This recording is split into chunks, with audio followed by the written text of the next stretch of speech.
Kasus pembunuhan Brigadir Nofriansyah Yosua Huta Barat menjadi momentum Polri untuk menyingkirkan sejumlah oknum nakal meskipun pahit Kapolri Jenderal Polisi Listio Sigit Prabowo harus membersihkan institusi dari sejumlah oknum yang mencoreng nama Polri. Selain menetapkan 4 tersangka, Polri juga menyebut sedikitnya 31 anggota diduga melakukan pelanggaran kode etik dalam kasus tewasnya Brigadir Yosua. 11 orang diantaranya telah ditahan di tempat khusus dan akankah motif pembunuhan Brigadir Yosua bakal terungkap semakin terang benderang? Dan apakah proses hukum bisa berjalan dan dilakukan secara tuntas dan juga transparan? Kita bahas bersama pada siang hari ini.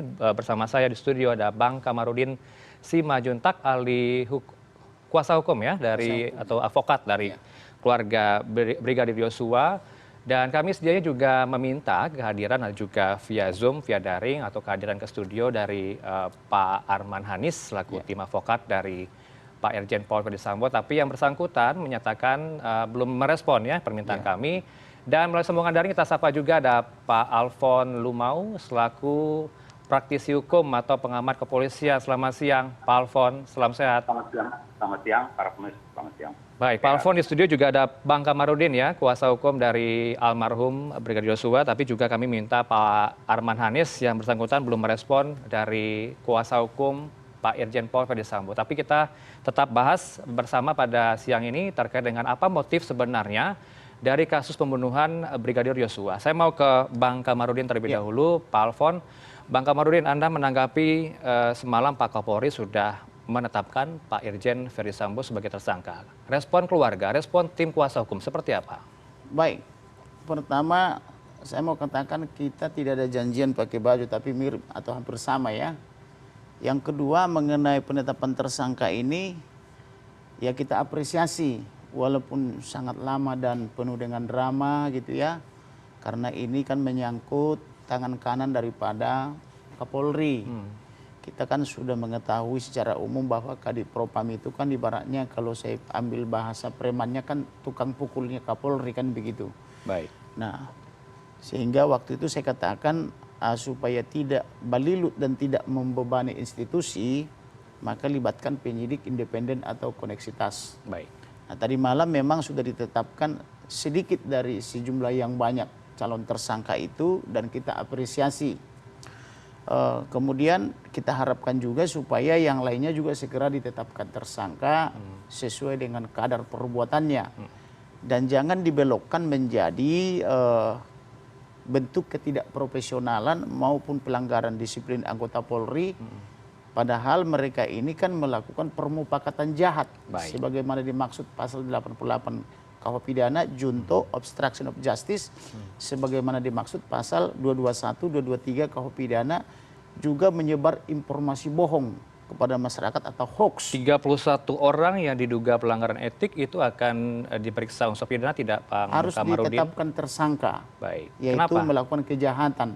Karena masyarakat saja melakukan kejahatan dijadikan tersangka, apalagi penegak hukum yang mengerti hukum harusnya dia malah ditambah sepertiga supaya apa menjadi presiden baik nanti di kemudian hari supaya polisi dan atau para penegak hukum lainnya itu berperilaku dan bersikap sebagai penegak hukum dan menghormati hukum itu sendiri sebagai panglima. Baik. Jangan merasa karena dia penguasa atau pemegang kekuasaan atas hukum lalu menyalahgunakan kewenangannya seenaknya kan begitu. Dan ini juga adalah teguran dari Tuhan Elohim bahwa mereka adalah bukanlah penguasa itu sendiri tapi Tuhanlah yang berkuasa. Mereka hanya penguasa sementara. Saya minta di dunia. komentar dari Anda, Pak Alfon. Bagaimana dengan 31 orang yang diduga melakukan pelanggaran etik dan juga apakah ada unsur pidana di sini? Kalau Bang Kamarudin menyatakan harus ada unsur pidana. Karena ada unsur pidana, ini kejahatan. Bagaimana Pak Alfon, silakan. Kalau saya sependapat dengan Pak Kamarudin, karena etik itu bahagian atau norma etik hanya norma-norma yang mengatur perilaku orang-orang dalam satu organisasi. Sedangkan norma hukum itu norma yang lebih lengkap. Ada norma etik, ada norma agama, norma kesusilaan, dan sebagainya. Dengan demikian, apabila norma hukum sudah terlanggar, automatically norma etik itu terlanggar. Ngapain pakai norma etik lagi untuk berbasa-basi? Karena merusak PKP, menghambat jalannya penyidikan, itu sebuah pelanggaran pidana, kejahatan itu. gitu. Baik, artinya ini perlu diusut tuntas tidak dalam waktu dekat, Pak Alfon? Perlu diusut tuntas atau tidak untuk 31 orang ini untuk unsur pidana? Ini Saya posisi kira itu sudah terang benderang Baik. bahwa TKP dirusak, memberikan keterangan-keterangan yang memanipulasi kebenaran. Nah itu semua perbuatan pidana. Dan dengan demikian, kalau mau berbahasa-basi etik, mungkin komisi etik ini bekerja untuk membuat agar sudah terang perkara baru diteruskan ke pidananya, Mas. Baik, ada pergerakan terbaru nih Pak Alfon terkait dengan pengunduran diri dari penasihat ahli Kapolri bidang komunikasi publik Pak Fahmi Alamsyah. Mengajukan pengunduran diri dari posisinya setelah diberitakan terkait kasus pembunuhan Yosua dan menyayangkan namanya terseret dalam pemberitaan media yang dinilai memposisikan dirinya menyusun skenario rekayasa baku tembak. Dan Anda melihatnya Fahmi perlu diperiksa juga atau tidak, Pak Alfon? Kalau pengunduran diri dari pengacara Baradae, menurut saya bisa saja terjadi karena si pengacara merasa dia diberikan keterangan yang tidak benar oleh kliennya. Jadi kalau kliennya berbohong, Maaf, Pak Alfon. Maaf, saya potong. Untuk tidak perlu mendampingi ya begitu. Baik, yang saya maksud bukan pengacara Barada Eliezer, tapi dari staf ahli Kapolri atau penasihat ahli Kapolri bidang komunikasi publik, Pak Fahmi Alamsyah. Anda mendengar soal ini? Selasa sore sudah mengajukan pengunduran diri ke Kapolri? Saya kira memang itu sepantasnya mengundurkan diri. Walaupun dengan mengundurkan diri tidak berarti bahwa pertanggungjawaban pidana apabila dia melakukan sebuah rekayasa harus tetap dimintakan pertanggungjawaban. Dengan mengundurkan diri maka penyidik lebih bebas untuk bisa mendengar keterangan sebagai setidaknya saksi. Anda melihatnya penyidik sudah bertemu belum dengan Pak Fahmi ini atau memanggil Fahmi ke Baris Krim Polri, Pak Alfon?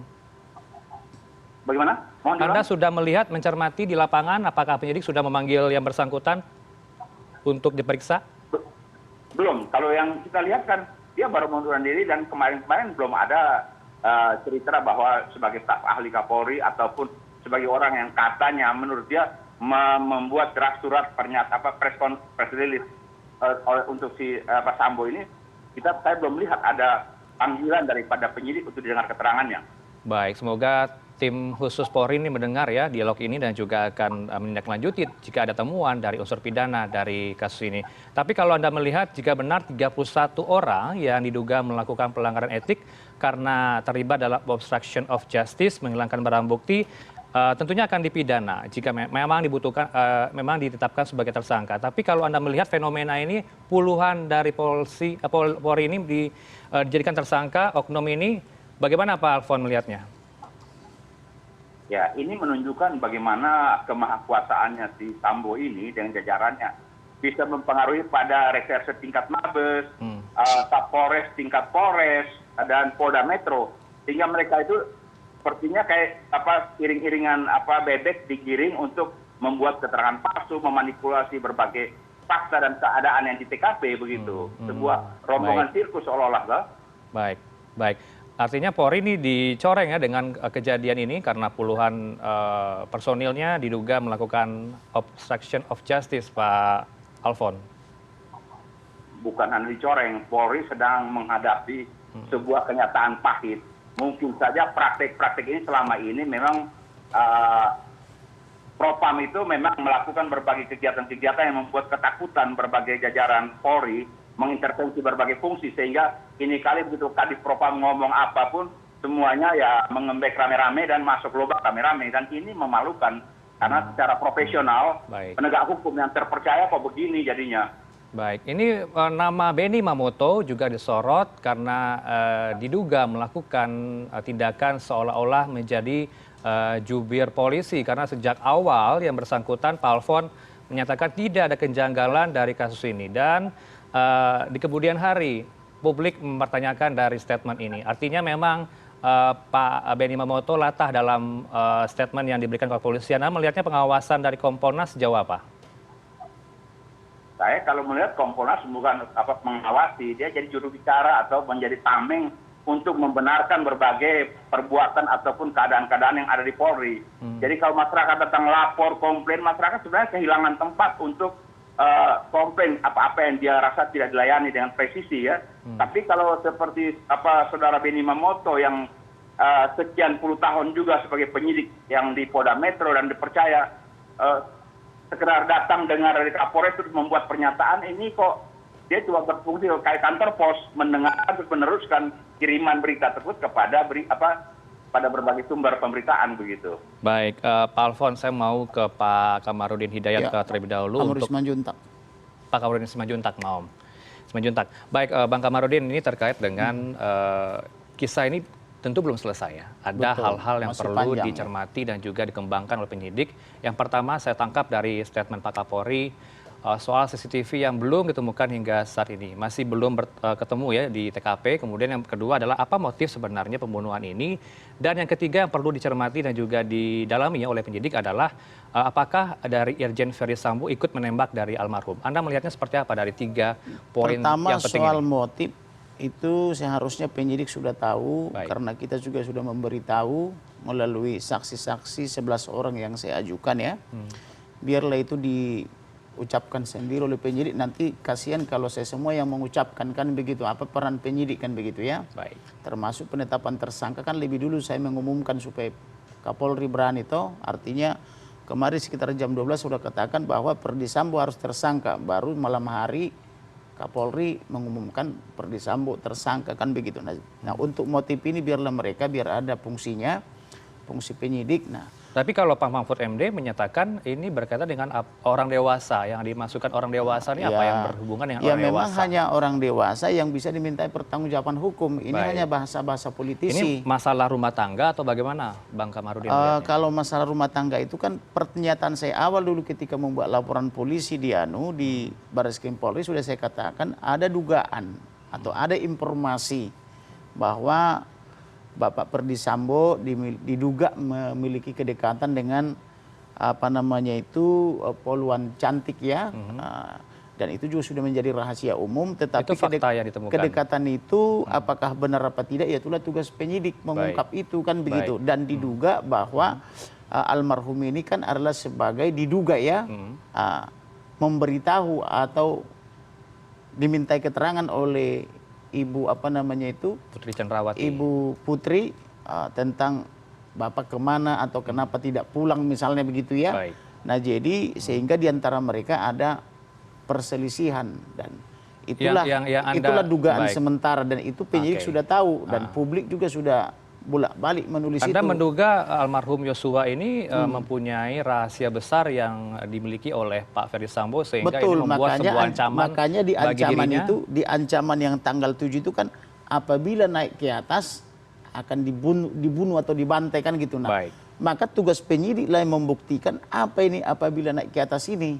Apakah naik informasinya ke pimpinan, apakah seseorang mengundurkan diri kepada pimpinan, atau apapun motifnya itu, apakah ada kejahatan persekokolan jahat yang naik ke atas, ataukah Joshua naik dari lantai bawah ke lantai atas, kan inilah tugas penyidik, biar ada pekerjaan mereka. Kemudian yang didalami oleh penyidik saat ini adalah pendalaman soal apakah Irjen Pol Ferdy Sambo ikut menembak. Anda bagaimana? Kalau saya yakin dia yang menembak.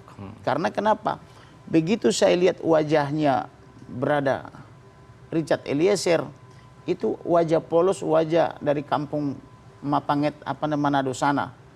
Dan saya tidak yakin polisi pangkat paling rendah melakukan penembakan di rumah Kadip Propamnya tanpa perintah. Kalaupun dia ikut menembak, itu adalah masuk kategori pasal 4849 KUH pidana. Artinya tidak ada pilihan. Oleh karena itu saya juga mengkoreksi informasi abang tadi yang menyatakan berada Richard Eliezer telah meminta maaf. Itu tidak benar. Yang benar dia ucapkan turut berduka cita. Turut berduka cita itulah kata-kata umum. Siapa saja boleh mengucapkan itu. Tetapi permintaan maaf sampai dengan detik ini belum ada diterima oleh keluarga maupun saya selaku kuasanya. Gitu. Baik, saya mau masuk ke soal kasus dugaan perbuatan kesusilaan. Ini kan sudah dibuat BAP-nya oleh pengacara, disebutkan tadi di informasi awal. Ibu Putri sudah menuangkan BAP dalam pemeriksaan dengan penyidik. Kalau Anda melihatnya ini semakin terang benderang ada kasus dugaan. Saya tidak yakin itu. Saya tidak yakin itu dari Ibu Putri. Tetapi ada yang mengajar-ngajari untuk membuat itu. Makanya itulah obstruction of justice. Nah, oleh karena itu saya mengingatkan Ibu Putri, bangkitlah dari apa namanya depresanmu atau dari apapun namanya itu, cabut itu laporan, katakan yang sejujurnya. Dua-duanya laporan itu harus dicabut, jangan sampai yang melapor balik. Nanti makin berat. Tetapi kalau ibu sadar dan bertobat, ambil waktu mengunci diri di kamar, berdoa kepada Tuhan Elohim, masih ada jalan keluar. Demikian juga Pak Perdi Sambo. Saya akan tolong hidupmu apabila kau sadar dan bertobat. Renungkan ini siang malam. Oleh karena itu nanti kalau sudah dicabut itu laporan dan dikatakan yang sejujurnya kepada penyidik, saya akan tolong mereka. Baik, Bang Kamarudin. Ya. Bang Pak Alfon, saya ingin tanya soal apakah Anda melihat ada kelompok-kelompok atau oknum-oknum di kepolisian, kalau dari Ketua IPW, Pak Sugeng mengatakan ada geng mafia di kepolisian, apakah benar atau tidak? Mungkin Anda juga mencermati di lapangan, tapi dijawab usai jeda. Tetaplah bersama kami di CNN Indonesia News Hour.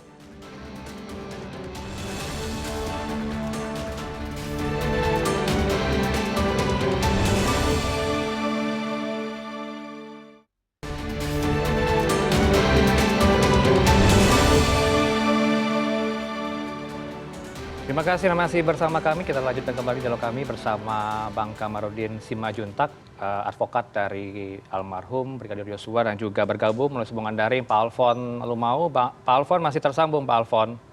Ya, masih. Pak Alfon, kalau saya mengutip apa yang disampaikan oleh ahli hukum pidana kemarin berbincang, Pak Kudri Sitompul menyatakan bahwa yang menghambat dari proses penyelidikan ini, berawal dari penyidikan kemudian penyidikan adalah ada pihak-pihak atau oknum-oknum yang membuat penyidikan ini menjadi terkesan begitu lama. Ada oknum-oknum tertentu. Kalau Anda melihatnya, apakah benar ada kelompok-kelompok tertentu atau oknum yang ini membuat seakan-akan ada pro terhadap Irjen Paul Verdi Sambo dan juga kontra terhadap Verdi Sambo? Silakan Pak Alfon.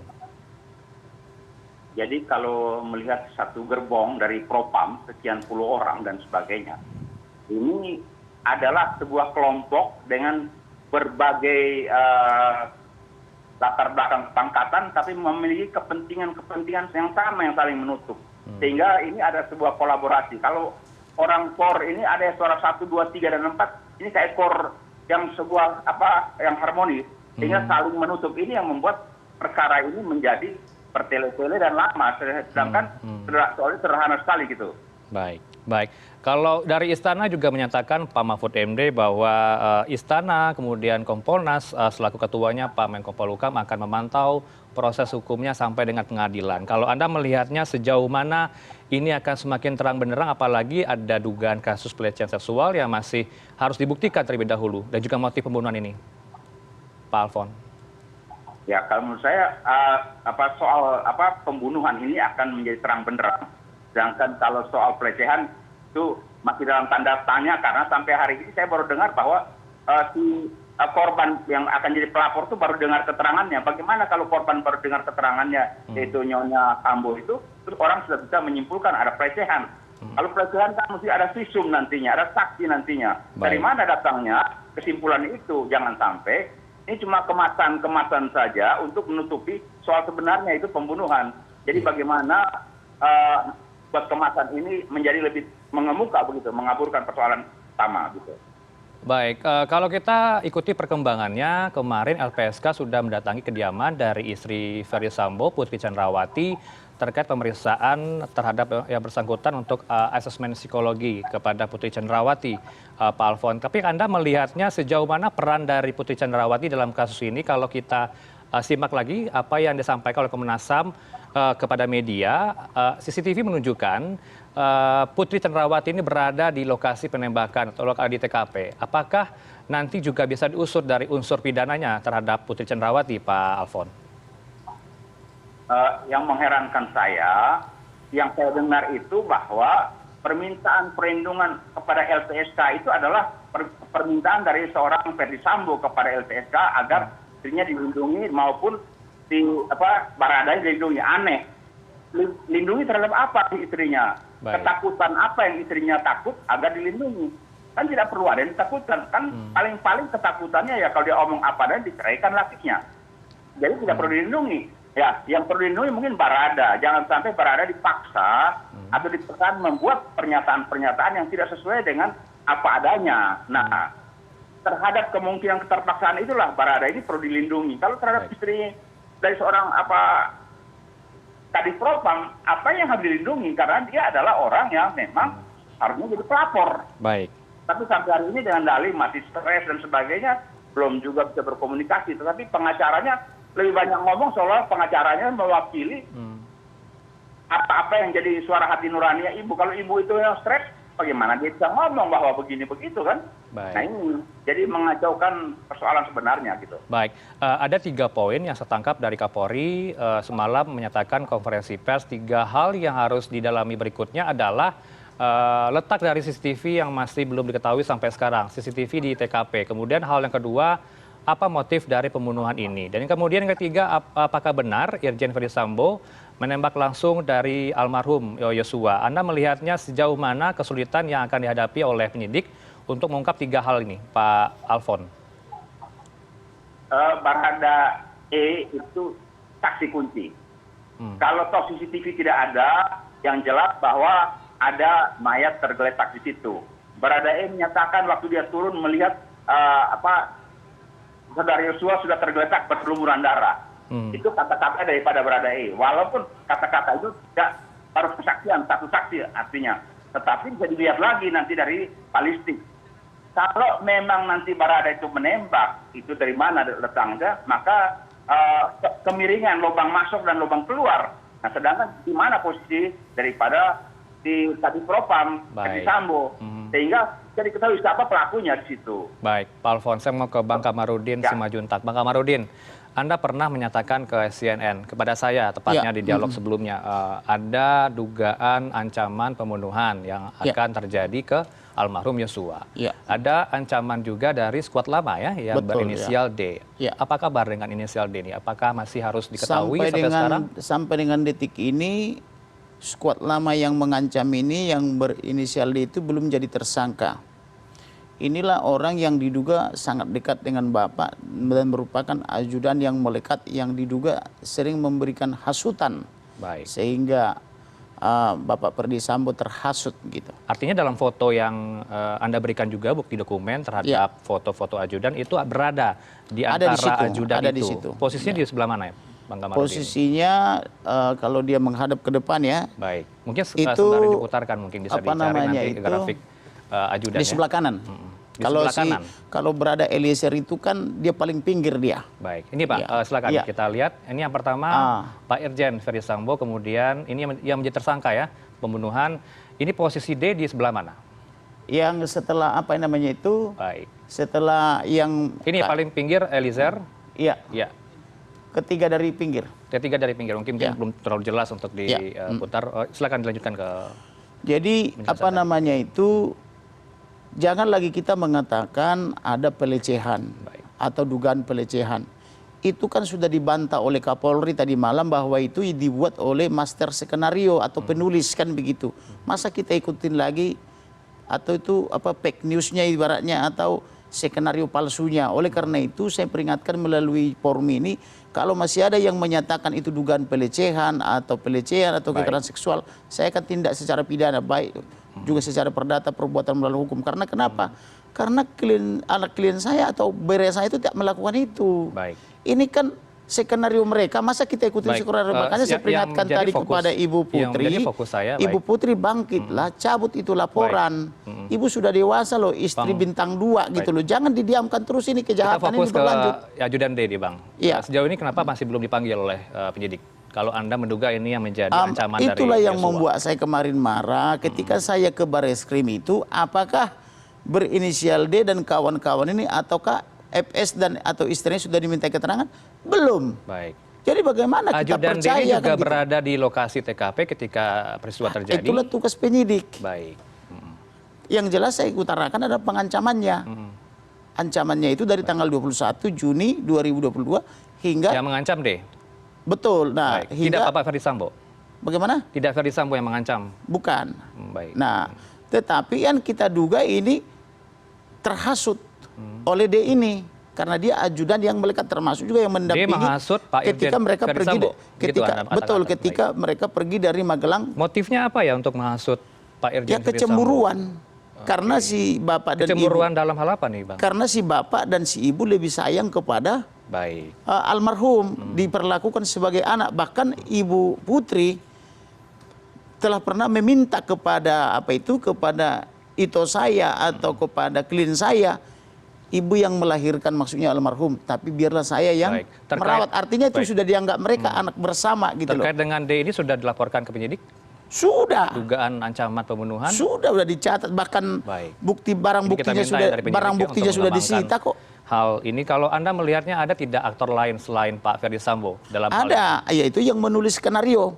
Pasca dibunuh dibuat tulis skenario. Baru ada pemeran-pemeran lainnya. Skenario yang membuat siapa, Bang? Yang membuat itu ya Ferdi Sambo dan kawan-kawan. Baik. Di situ kan mereka ada membuat skenario, ada yang memperbaiki skenario dan seterusnya. Skenario itulah yang mereka ikuti terus sampai dengan sekarang. Baik. Gitu loh. Baik. Makanya saya bilang untuk menolong mereka ini khususnya institusi Polri tidak bisa lagi mereka karena sudah balilu di dalam skenario itu. Baik, saya ingin tahu bagaimana respon keluarga setelah Pak Ferdi Sambo menjadi tersangka semalam. Apa yang ingin respon keluarga kepada saya, tetap dia bilang semua harus diungkap dengan terang benderang sesuai amanat konstitusi dan amanat undang-undang kan begitu. Jadi jangan lagi ada yang ditutupi. Dan saya peringatkan kepada juga yang membuat hoax itu termasuk Benny Mamoto dari dari Kompolnas itu supaya mencabut itu semua perkataannya. Kalau enggak saya lapor polisi loh. Bahwa itu perbuatan melawan hukum. Dia bilang dia melihat, dia mendengar, dia mengalami itu kan kejahatan padahal dia tidak lihat kan gitu. Demikian juga mantan Kapolres Jakarta Selatan. Itu kan kejahatan. Menghalang-halangi penyidikan, menghilangkan barang bukti, merusak barang bukti atau menyembunyikan barang bukti, itu kan kejahatan gitu loh. Dan ini kan kita negara hukum berdasarkan pasal 1 ayat 3 Undang-Undang 45. Maka saya menguji betul enggak negara hukum. Betul enggak sesuai pasal 27 Undang-Undang 45 setiap orang sama di hadapan hukum dan pemerintahan. Kalau sama, kalau betul itu konstitusi, mari kita pertahankan kan begitu. Baik, saya mau respon Anda, pandangan Anda Pak Alfon terkait dengan statement dari ahli hukum pidana lain Pak Asep yang menyatakan bahwa Pak Alfon masih tersambung ya.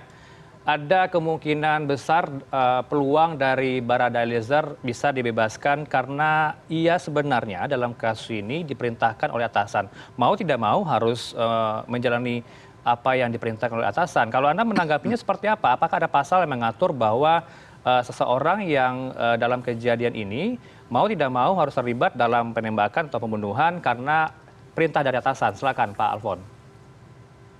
Yang dimaksud perintah atasan atau perintah yang sah itu diatur dalam pasal 51 KUHP. Sebagai seorang barada yang baru selesai SMA, misalnya 3-4 bulan pendidikan, ini mengikuti seorang petinggi yaitu tingkat tadi propam, ada kesulitan dari seorang barada untuk membaca dan menafsirkan perintah tembak itu apa perintah atasan ataukah sesuatu yang harus dipertimbangkan, yang harus dikerjakan. Menurut saya bisa saja barada itu masuk dalam konstruksi pasal 51. Jadi perbuatannya tidak dapat dimintakan pertanggungjawaban karena dia diperintah oleh orang yang memang jadi pimpinannya dia. Karena semacam kebiasaan di dalam TNI dan Polri, bawahan itu punya, kalau ditanya pun hanya jawab siap. Salah pun siap salah, nggak tahu salah benarnya siap. Nah, terhadap kondisi itulah dia tidak bebas menentukan sikap. Tembak dia tidak boleh bertanya apanya apa yang ditembak, mau tembak di mana, tidak bertanya, diperintah ya tembak, dan bawahan itu kerjaannya. Baik, ini melalui pengacara atau kuasa hukum yang akan mendampingi Eliezer terkait dengan peluang bebasnya dari kasus ini atau bagaimana, karena yang bersangkutan sudah mengajukan justice kolaborator ke LPSK. Alfon, mau sebenarnya kalau pemeriksa penyidik pun memeriksa dan Barada bilang dia diperintahkan semacam itu sudah sesuatu yang terang benderang. Pasal 51 itu punya penjelasan pun cukup rinci. Kedua, masih perlu dipersoalkan pada saat Barada E melihat yang tergeletak itu berlumuran darah, dia nembak mayat atau nembak orang masih hidup, kan itu persoalan. Kalau nembak mayat atau badannya sudah menjadi mayat tergeletak, tidak ada pasal di sana. Nah, kalau masih menembak orang hidup karena perintah, maka kenapa pasal 51 bisa bebas. Baik. Ini terkait dengan hasil uji balistik dari apa yang telah dilakukan oleh Baris Krim Polri dan akan disampaikan pada hari ini di Komnas HAM. Kita tunggu hasil uji balistik dan juga kita tunggu hasil otopsi ulang ya dari hasil forensik. Sebentar Bang Kamarudin, kita tahan dulu soal ini. Kalau Anda menanggapinya seperti apa Pak Alfon terkait dengan uji balistik? kemudian pemeriksaan hasil forensik terkait dengan kasus ini. Seberapa penting hasil ini akan diketahui publik dan juga penyidik? Uji balistik akan memberikan petunjuk tembakan mana yang mengakibatkan kematian. Uji balistik, peluru mana yang masuk ke tubuh korban yang mengakibatkan kematian. Nah, peluru mana ini berkaitan dengan siapa yang punya senjata yang melakukan penembakan, begitu. Itulah hubungannya dengan uji balistik. Baik, kalau hasil forensik ini menguatkan nanti pengadilan tidak ada kasus dugaan pembunuhan berencana? Oh, kalau uji balistik tidak bisa dikategorikan dengan perencanaan, karena kalau perencanaan itu mesti dalam berita acara lain. Hasil forensik otopsi ulang, Pak. Motif, persiapan, perbuatan-perbuatan persiapan, apa-apa yang dikerjakan sampai pada kejadian penembakan ini. Ya, maksud saya hasil itu unsurnya lain, Pak. Ya, maksud saya hasil forensik otopsi ulang ini seberapa nanti akan diketahui ketika di pengadilan akan dibawa untuk unsur pidana? Forensik untuk otopsi ulang ini hanya untuk menemukan sebab kematian, kemudian jam kematian, kemudian arah tembakan, terus berapa luka apa saja yang ditemukan dari tubuh korban itu. Jadi soal-soal yang lain tidak disebutkan oleh otopsi ulang itu. Baik, Pak Alfon, kita minta tadi ada yang mau disampaikan oleh Bang Kamarudin. Yang mau saya sampaikan adalah kalau memang berada Richard Eliezer mau memohon dia whistleblower, dia harus justice kolaborator ya. Dia harus jujur dan berterus terang. Sampai dengan hari ini dia baru setengah-setengah. Salah satu contoh yang belum diungkap sama dia, berapa dia dibayar atau berapa dia diiming-imingi. Itu belum disebut angkanya. Anda menyatakan sedangkan saya sudah ada rekening masuk ke makanya saya minta libatkan PPTK. Itu temuan Anda atau temuan saya? Baik. Saya di awal-awal saya jadi pengacara udah saya katakan itu, libatkan koneksitas, libatkan PPTK. Periksa rekening dia dan keluarganya termasuk rekening daripada si pengirim. Nah, apakah dikirim tunai atau dikirim melalui rekening kan begitu. Kalau dia mau justice kolaborator, ya harus berterus terang supaya kita juga memahami kondisi dia. Satu lagi koreksi nih. Di dalam hukum militer memang perintah itu adalah hukum. Tetapi Polri itu bukan militer, sipil. Ataupun kalaupun ada perintah itu bisa menolak. Karena perintah bukan hukum di dalam kepolisian. Itu harus dipahami. Di dalam militer perintah adalah hukum, tetapi di dalam kepolisian bukan. Baik, kalau Anda sempat curiga atau menduga-duga ini bukan curiga, saya dapat informasi. Saya masukkan ini Makobrimob ketika Ibu Putri mendatangi Makobrimob Minggu malam. Ada kecurigaan dari Anda apakah benar sosok Putri Chandrawati atau tidak? Betul, ada. Karena kenapa? Karena yang berkembang disuguhkan di masyarakat selama ini oleh mereka adalah Ibu Putri Chandrawati ya. Itu adalah seorang yang cantik, membahana, cetar dan sebagainya itu, mempesona, putih. Tetapi yang datang di Makobrimob itu kan kebalikannya. Mungkin karena ketutup masker, Bang Kamarudin. Biar ketutup masker macam saya ini, karena saya kan pria ganteng, biar pakai masker juga kegantengannya nggak hilang gitu loh. Jadi nggak mungkin kecantikan seseorang hilang gara-gara masker kan begitu. Yang paling tidak terlihatan apakah dia emosi atau tidak, itu paling hanya dari situ aja agak sulit, tapi itu masih terlihat dari mata kan begitu. Saya minta closing statement dari dialog ini Pak Alfon dan juga Bang Kamarudin. Silakan Pak Alfon, terkait dengan kasus ini apakah butuh waktu lama untuk mengungkap tersangka lain setelah Verdi Sambo? Silakan Pak Alfon.